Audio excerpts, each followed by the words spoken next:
where are you seeing achievers? Where are you seeing people now? I mean, with as much noise and distractions, I mean, where from a mindset, where do we need to be to really serve ourselves at a high level and to perform at an elite level in today's day and age? Yeah, I would say so much of that. And first, before I dive into it, thank you for sharing, all that you did there in regards to your mom and stepmom and everything. I can't imagine. I've been fortunate in my life to not lose anybody to my knowledge. I know my grandpa, he passed away from cancer, but outside of him, I don't recall. So, kudos to you and kudos to your father for enduring that and the mental Yeah. stamina that it takes to get through things like that. But one thing that initially comes up for me is I think so many people fall in love with the end result and they lose sight of the process of getting there, and who they become along the way, in my opinion, is far more valuable and far more important than whatever the end result is. And I think in today's society is that we get so hung up on wanting that instant gratification. Like, I work hard this whole week, I should be getting something at the end of it. Or I strive to reach my goals and I don't get it, that means I'm a failure.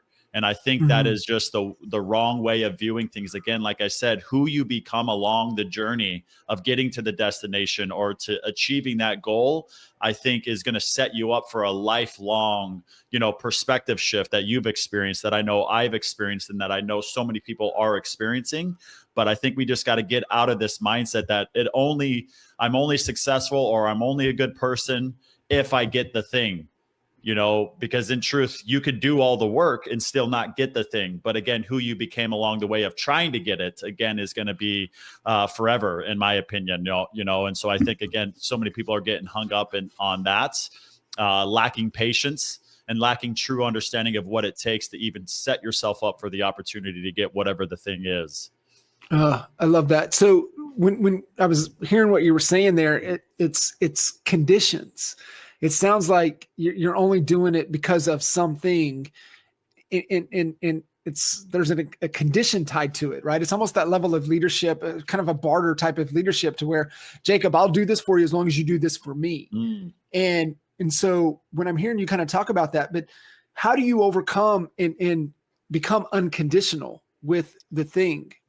I'd say in a lot of cases, it's obviously having that vision in mind about what is it that you're trying to achieve? What is it that you view as success? And I don't think enough people have that. I don't think they're very clear, and they don't have a lot of clarity around exactly what that looks like, whether that's, I want to get a promotion, I want to finish a race, I want to get to the NHL, to the elite level in whatever sport. And so many of them kind of have that why, that excuse for continuing to show up. But I don't think enough people are putting into their goals in regards to the person that they're going to become or the person that they want to be. Because in truth, I can set a goal, and then if I achieve that goal tomorrow, well, I'm the same exact person.